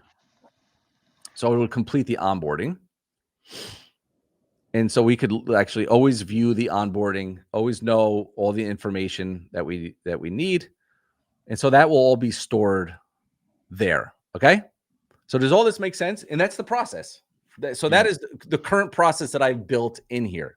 Yeah. Now, what I'm adding to this is common in the script area. If I go to the script, like there's gonna be a tab that's like common objections, and I'll give you answers to the common objections. So you always have a place to be able to answer them for that specific service. Checklists, because I got checklists to actually do the service. That's Yeah. all going to be built in this centralized location. So then you could always never get lost. And that's, I think, the biggest thing that I've noticed is what happens is the inaction comes from being afraid that they're not going to know what to do next, right? They don't know what to say next. They don't know what to do next. They don't have a process. Hence why I've kind of made this, instead of it being like, yeah, you could do this all on paper, but I felt like this is just a much better way of doing it. Love it. So what we're talking about today is going over and how to manage the sales process essentially. And the other side of it is the fulfillment side of it. So what can you give us kind of a preview of what we're going to learn tomorrow versus Yeah. what all? So tomorrow I'm gonna show you guys a very slick reputation management. It's in your snapshot, by the way.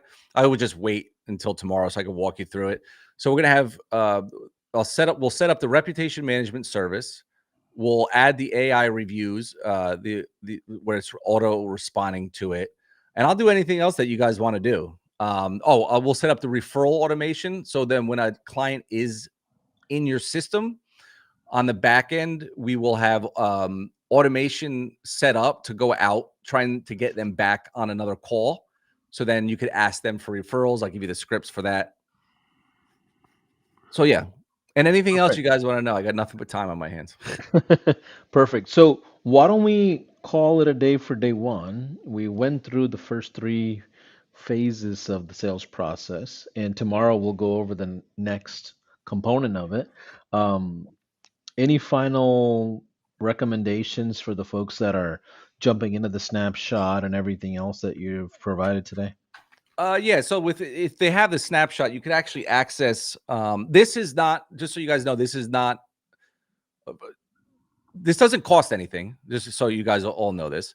Um, but it will be for Go High Level users or people who jump on a trial or upgrade or whatever it might be.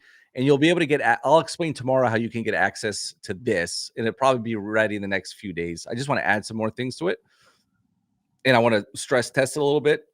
And then, as far as what did you ask me? I'm sorry. No, I was saying, what are we going to learn tomorrow Yeah, versus what so we covered tomorrow we'll today? be setting Yeah. up reputation management. We're going to be adding some AI to it. We're going to be doing some referral. Hold on. There was something else that I had on the list. Let me go back to my presentation. Here. Okay. So here. So the AI service set up. So we're going to do AI reviews, reputation management. I'll give you guys a 5-day plan to landing your first client, step by step, and then I'm really going to show you how do you go from the 297 payment to the $2,000 payment. Make sense? So I'll Okay. put this all together. So the ascension basically from the low ticket to the high ticket. Correct. Okay. So Yep. I know we're about 20 minutes over compared to our usual time, but James, thanks for jumping in and Hold on. walking Let us me give away. through. Let me give one Oh, thing are we away. doing a giveaway? Yeah, Okay. we'll end it with a Okay. giveaway. Okay. All For right, I'm gonna those give folks that a stayed coaching in. spot away. So just not everybody needs it. So if you feel like you need like in-depth coaching and you know we or again we've been around since 2017. I don't know what should they say in the chat, and then Paulson, you could just pick somebody. Let's call it. You're putting it on me to pick somebody. I'm like, yeah, I'm gonna have you pick James if All right, that's fine. okay I'll with pick. you. So why don't we do this? What's been your biggest takeaway so far? Let's base your notes and what you're saying because that tells us that you paid attention today. What's been your biggest takeaway so far? Like one or two, 3 words. What's been the biggest takeaway so far? And based on the feedback, let's go through. I see my comments here. Okay, let's see. Someone said, "Put me in, coach."